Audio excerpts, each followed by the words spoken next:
చాలా తీవ్రంగా కొట్టడం, వారి కుటుంబంపై తీవ్రమైన పదజాలంతో ఎస్ఐ శ్రీకాంత్ రెడ్డి గారు లంబోళ్ళ కులతోనే దూషించడం ఇది చాలా దారుణం, చాలా బాధాకరం. ఒక రాజ్యాంగం కాపాడవలసిన ఎస్ఐఏ ఈ రకంగా ప్రవర్తిస్తే ఇలా చేను కంపనాడితే కంపన వేసి ఏను వేస్తే ఏం చెప్పుకోవాలనే పరిస్థితి. ఒక ఎస్ఐ గారు చట్టాన్ని కాపాడాలి. ఎవరైనా పోయి ఆ కాంప్లైంట్ చేస్తే నిజంగానే తప్పు చేసినట్టుంటే చట్టం ఉన్నది, కానీ కొట్టవలసిన అవసరం లేదు, కొట్టే అధికారం కూడా లేదు ఎస్ఐకి.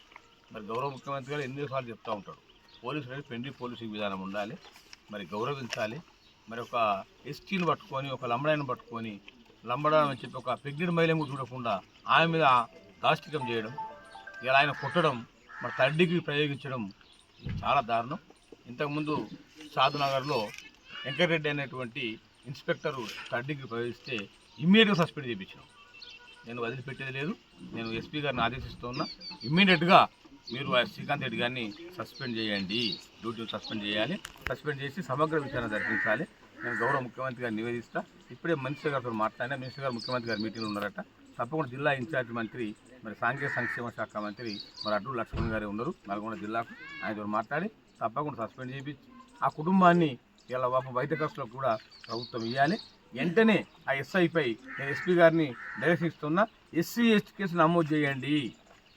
ఎస్టీలను లంబడాన్ని చెప్పి తిట్టి పుట్టిండు కనుక తప్పకుండా ఎస్సీ ఎస్టీ కేసు నమోదు చేయాలని చెప్పి నేను ఎస్పీ గారికి డైరెక్షన్ ఇస్తున్నా. తప్పకుండా ఆ కుటుంబాన్ని కూడా మరి ప్రభుత్వ ఉద్యోగం ఆయన ఇచ్చి ఆ కుటుంబాన్ని ఆదుకునే విధంగా మేము ముఖ్యమంత్రితో మాట్లాడతాం, తర్వాత మా జిల్లా ఇన్ఛార్జ్ మంత్రితో మాట్లాడతాం.